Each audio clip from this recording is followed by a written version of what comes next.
कल्पे कारण कौन है? कर पूजा निकाम, निष्काम भाव से भक्ति कर, जैसे मैं बता रहा हूं, और मन इच्छा फल दूंगा जब पड़े मेरे ते काम। अब तुम विश्वास करो मेरे पर, और मैं कहूं ऐसे करो, कोई भी आपत्ति तुम पर आओगी तो मैं ऐसे करके दिखा दूंगा, दुनिया देखेगी।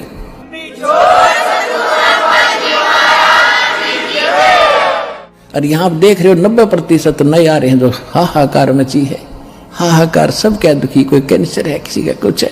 हमारी आत्मा भी रोती है बैठकर, बाद में याद करते हैं, हे परमात्मा आपके बच्चों का क्या हाल हो गया, आप पर दया करोगे दाता। इनकी बुद्धि भी आप ही बदल सकते हो। ये तो रंग रखी, रंग में काल ने मेरे एजेंट छोड़ रखे, आपका एक दास ये ज्ञान बताने वाला, और लाखों करोड़ों की संख्या में इनको बहकाने वाले, आप पर दया बख्शोगे तभी यह बात शरह चढ़ेगी हमारे जीव की बस की।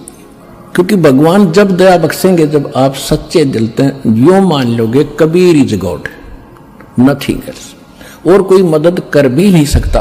तो ये सारा ज्ञान सुनाने का दास का उद्देश्य भी यही है कि आपको सब प्रमाण दिखा के ये सिद्ध कर दूं कि ये परमात्मा है, इसके बिना सुख कोई दे नहीं सकता, कर्म संस्कार बदल नहीं सकता। और ये अब आपको मिल गया, इसका विधि मिल गई। ये दास ने जो विधि बता दी, ये भगवान मिल गया अपने। वो काम भी भगवान ना आके करना पड़ता। तू कौन है, कहां से आया था, तू यहाँ क्यों दुख पा रहा है, तू यहाँ का वासी नहीं है, तेरा लोक कोई और है जहाँ कभी मृत्यु नहीं, जन्म नहीं होता था, कहीं रोग नहीं था, कोई विस्फोट नहीं था। आज कितना सुंदर परिवार तुम्हारा, कितने बच्चे प्यारे लगते, बिल्कुल सही है। अरे एक मिनट में ना बेटे का पता, ना बेटी का, ना बाप का, कुंबा का कुंबा मर जाता है। फ्लड में लाखों लोग मर जाते हैं। ओए होए होए। पुण्यात्माओं तो परमात्मा ने उसको बताया, कहने लगे जी हम जब आप आओगे हम खूब आपका ज्ञान सुनेंगे, आपकी भक्ति करेंगे। परमात्मा बोले मुझे मालूम है जी तुम भक्ति करोगे, जाओ अब तक तुम मजबूरी में तो सब कहते हैं दुख में सुमरण सब करें, सुख में करे ना कोई, जय सुख में सुमरण करे तो ये दुख का ही गु होई। सुख में सुमरण किया नहीं और दुख में करते याद, कह कबीरता दास की फिर कौन सुने फरियाद। अब आप चिंतित ना होना कि अब दुख में हम आए हैं, कभी हमारी फरियाद ना सुने ना। ये तो उस समय की बात थी जब तक ये ज्ञान भगवान ने प्रचार और यह जड़ी ना दी थी, तब तक कोई बेशक पुकार करें जाओ, जिसका पूर्व संस्कार नहीं है उसको कुछ नहीं मिलना, और कुछ मिलना है तो पूर्व संस्कार से ही मिलना था। अब आपको पूर्व संस्कार तो आपका सुरक्षित है ही, लेकिन आगे जो भक्ति बता दी इससे आपकी रक्षा होगी, आपकी पुकार भी सुनी जाएगी, आपके संकट भी दूर होंगे, आपका रोग भी दूर होगा, आपका मोक्ष भी होगा। ये तो नए सिरे चार्जर हो गए।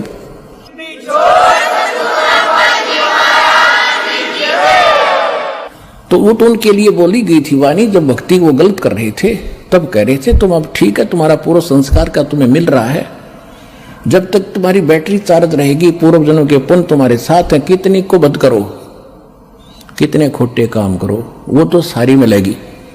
लेकिन आगे फिर जब आपत्ति शुरू होगी तब रोग भगवान को फिर नहीं सुनेगा तुम्हारी। उनको कहा कि जैसे अब मालिक को तो पता ही था इनकी ब्रेन मैटी तो हो ही रही है, अब जो सुख में लगे हैं वो तो सुखी चल ही रहे हैं ना, तो उनको दुखाने थे, क्योंकि यहाँ तो दोनों भोगने होते, पुण्य और पाप भी। दास देख रहा है सन 1993 से नाम दे रहा है और 20 वर्ष हो गए पूरे होने को जा रहे, तो उससे लेकर आज तक जिनने नाम ले रखा है जो ठीक मर्यादा में चले हैं, कोई आपत्ति नहीं, उनको पता भी नहीं दुख की चीजों से।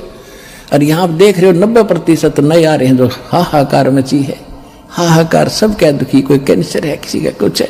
हमारी आत्मा भी रोती है बैठकर, बाद में याद करते हैं, हे परमात्मा आपके बच्चों का क्या हाल हो गया, आप पर दया करोगे दाता। इनकी बुद्धि भी आप ही बदल सकते हो। ये तो रंग रखी, रंग में काल ने मेरे एजेंट छोड़ रखे, आपका एक दास ये ज्ञान बताने वाला, और लाखों करोड़ों की संख्या में इनको बहकाने वाले, आप पर दया बख्शोगे तभी यह बात शरह चढ़ेगी हमारे जीव की बस की। क्योंकि भगवान जब दया बख्शेंगे, जब आप सच्चे दिल से यूं मान लोगे Kabir is God, nothing else, और कोई मदद कर भी नहीं सकता। तो सारा ज्ञान सुनाने का दास का उद्देश्य भी यही है कि आपको सब प्रमाण दिखा के ये सिद्ध कर दूं कि ये परमात्मा है, इसके बिना सुख कोई दे नहीं सकता, कर्म संस्कार बदल नहीं सकता। और ये अब आपको मिल गया, इसका विधि मिल गई। ये दास ने जो विधि बता दी, ये भगवान मिल गया आपने। जैसे पानी प्राप्त करना है, पानी प्राप्त करने के लिए हैंडपंप लगाने की विधि बता दी। हैंडपंप सफल कर लिया तो पानी मिल गया, राम मिल गया आपको। यहीं पर राम मिल गया। और वहां सतलोक में जाओगे तो वहां तो परमात्मा है ही सब कुछ आपका। ये काल का लोक है, इसे बाहर निकाल कर आपको सुख होगा। यहाँ सुख तो ये अस्थायी है, यहाँ सुख भी दे देंगे, राजा बना दिया फिर गधा बन जाएगा। परमात्मा ऐसी गलती ना करें, आपको ऐसा नहीं देंगे। अब भगत हो गए तो अपने हिसाब से तुम्हें यहाँ से निकालने के तरीके अपनाओगा। यहाँ की जो आवश्यक सुविधाएं वो अवश्य देगा, दयालु है। लेकिन आप मांगोगे बकवाद तो वो नहीं देगा, तो उसको मालूम है।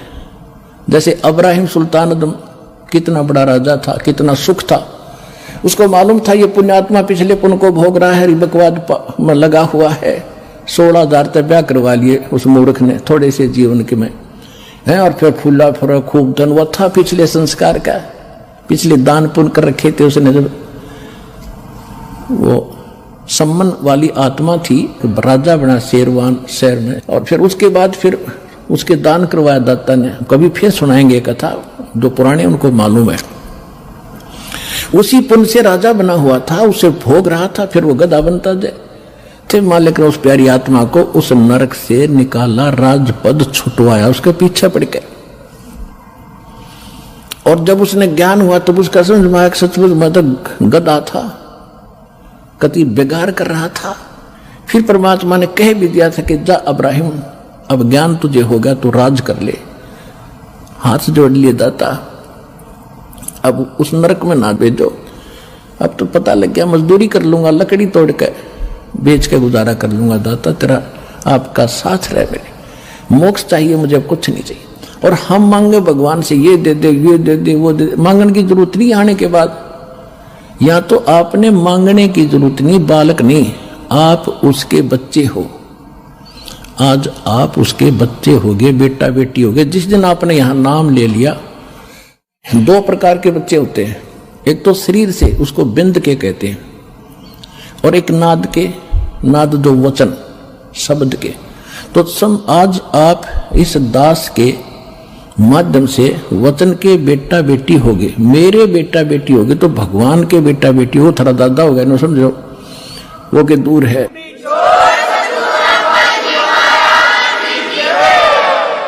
और परमात्मा कहते हैं एक लेवा एक देवा दूतम, कोई किसी का पिता नहीं पुत्र। जैसे सुखदेव ऋषि को ज्ञान था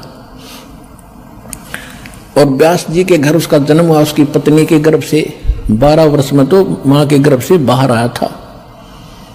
अब देखो पुण्यात्माओं, ज्ञान हो गया, ज्ञान तो करा देते हैं सभी, भाई भगवान की भक्ति करो नहीं तो ये हो जाए।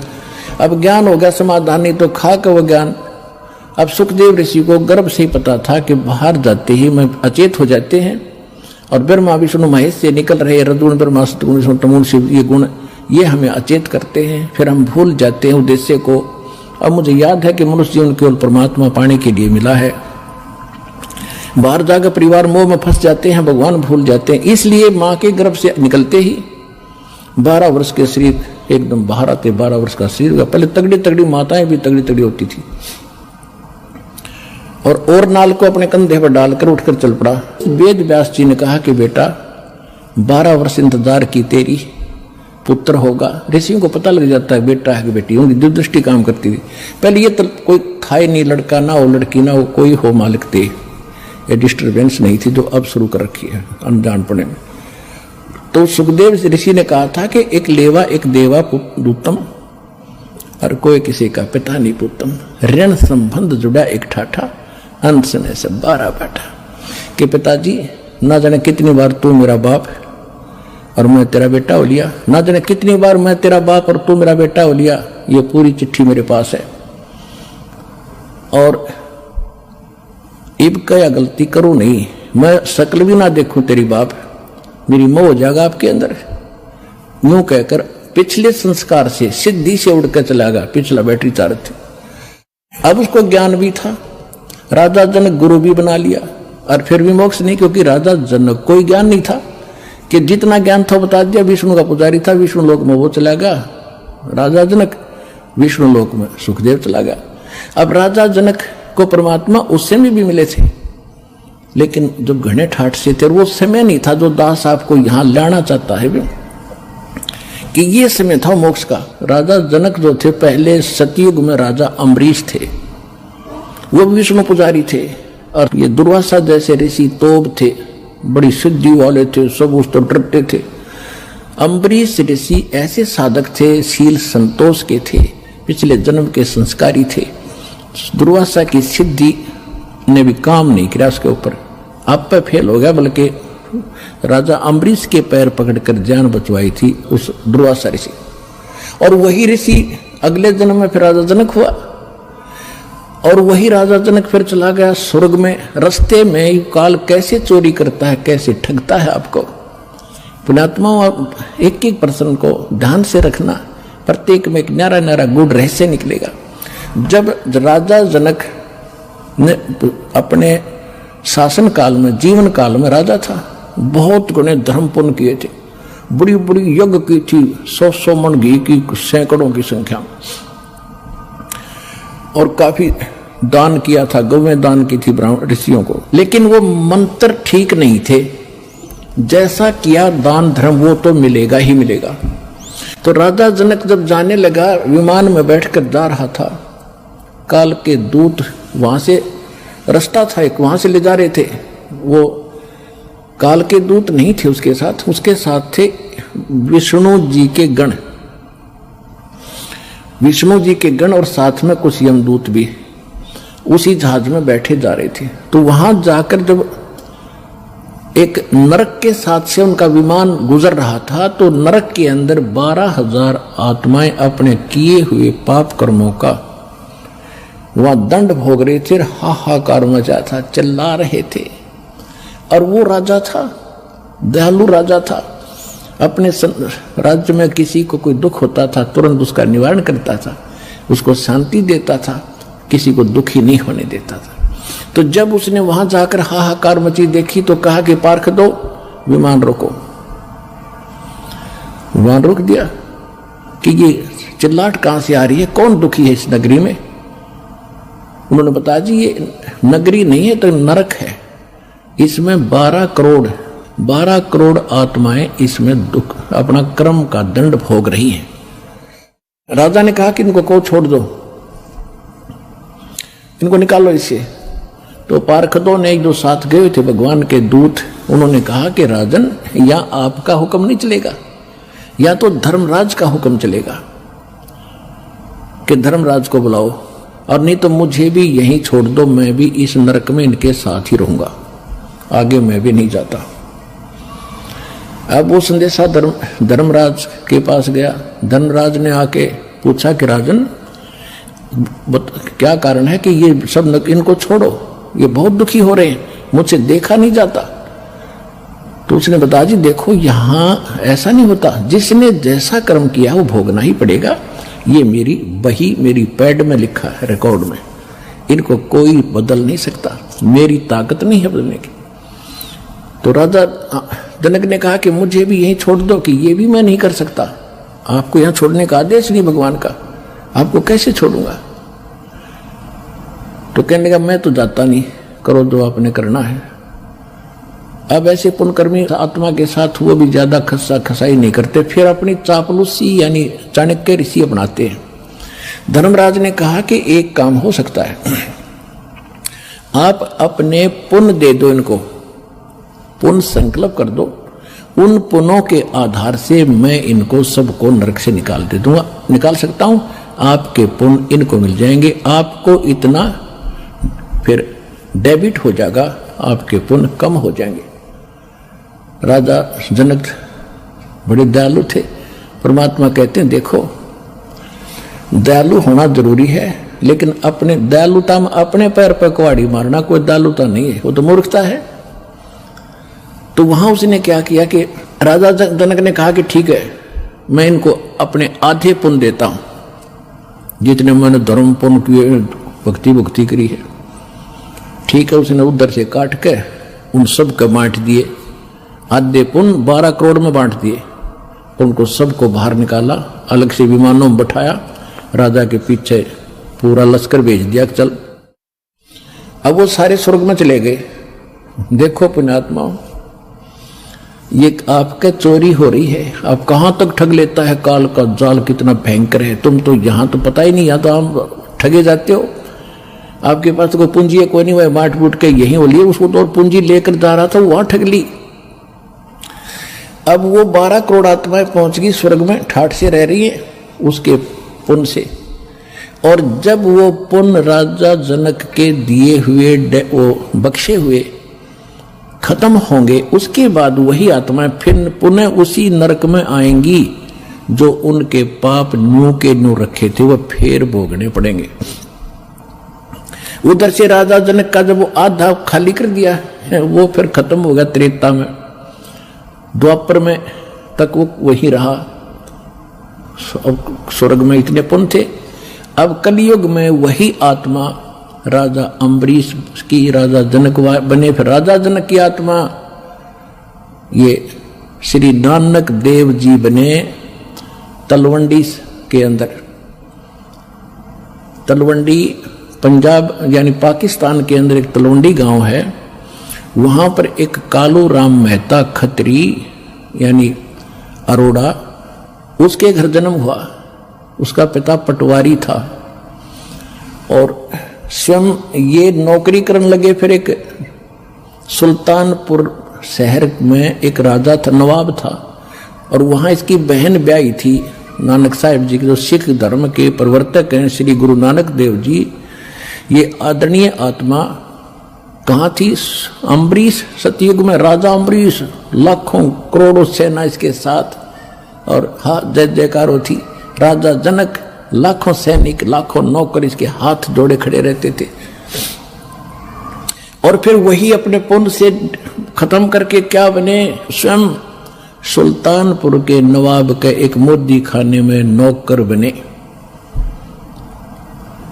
अब परमात्मा याद दिलाते रहे, बोली आत्मा अब सुन ले इस विधान को जो हम बताने चाहते हैं।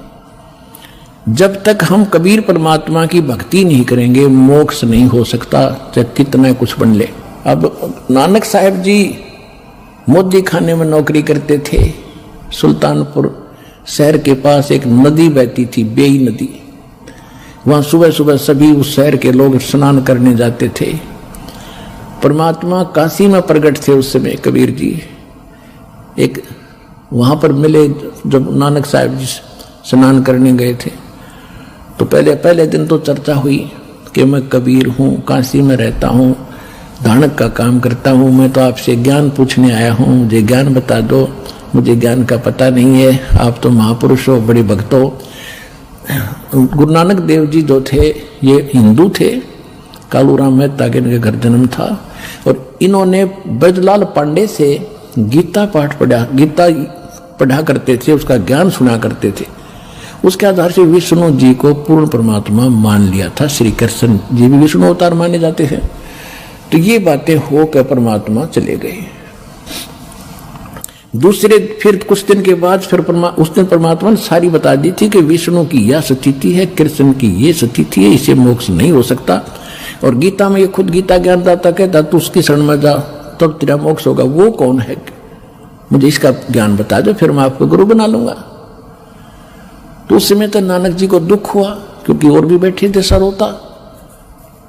तो कबीर साहब उठकर चले गए कि ये नाराज हो जाएगा, आगे नहीं सुनेगा। लेकिन रात को चक्कर बंध गया कि ज्ञान सारा का सारा सच्चा, मैं तो गलती कर रहा हूं। अब के वो कभी आए, किसी प्रकार मुझे दर्शन दे, सारा ज्ञान सुनूंगा। कुछ दिनों के बाद फिर इसी प्रकार स्नान करने के लिए उसी प्रतिदिन जाते ही थे।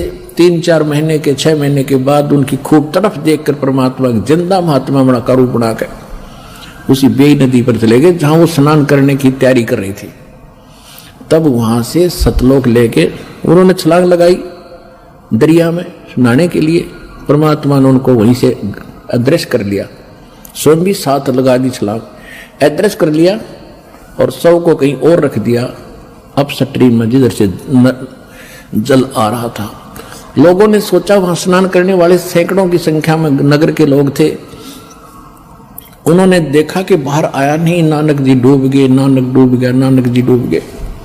उसकी बहन को बताया, उनके बहनोई को बताया। जयराम नाम था उसकी बहनोई का, नानकी नाम था इनकी बहन का। हाहाकार मच गई। राजा ने भी गोताखोर भेज दिए, जाल लगावे। वो खोदे नीचे ने, वो शरीर धर रखा 3 किलोमीटर ऊपर ने वन में, तो वो नहीं पाया। 3 दिन झक के बैठ गए। सबने मान लिया कि नानक जी डूब कर मर गए, और वो ले गए सतलोक में परमात्मा। वहां से फिर वापस छोड़ा तीसरे दिन। तब उस प्यारी आत्मा का मोक्ष हुआ। तो पुण्यात्मा, इस सारे ज्ञान को समझ कर आपको पता चलेगा कि अब वो समय है जब मोक्ष मिलेगा। और जब तक हम कबीर साहब की शरण में नहीं आएंगे, इसको नहीं पहचानेंगे, मुक्ति नहीं हो सकती। चाहे कितना शर पटक लो, ऋषियों ने कितना समय बिता दिया जंगलों में, हो शरीर कितना कष्ट दिया, सुख के पंजर हो गए, भगवान नहीं मिला। फिर सिद्धियों से खेलने लगे, सिद्धि मिल गई हठयोग करने से। फिर इसमें ये अपने एक दूसरे को प्रभु पाक गए। ये सिद्धि तो एक आने के नियम ने, ये सिद्धि आपकी भक्ति में खूब आवेंगी। जो दास आपको मंत्र बता रहा, इनका प्रयोग नहीं करना, नहीं तुम्हें नाश का कारण बन जाएंगे। इन सिद्धि माने इस ताकत से हम सतलोक जाएंगे, नहीं तो यही पंचर हो जाएगा फिर ये। तो अब क्या है, उसी प्रसंग पर आते हैं। वहां सबको समझा रहे थे भगवान, सारी कहानी बताई और कहा कि तुम जाओ, जिनको तुम भगवान मानते हो। हमसे जुड़े रहने के लिए हमारे YouTube चैनल को सब्सक्राइब करें और नई वीडियो की नोटिफिकेशन के लिए बेल आइकॉन को दबाएं।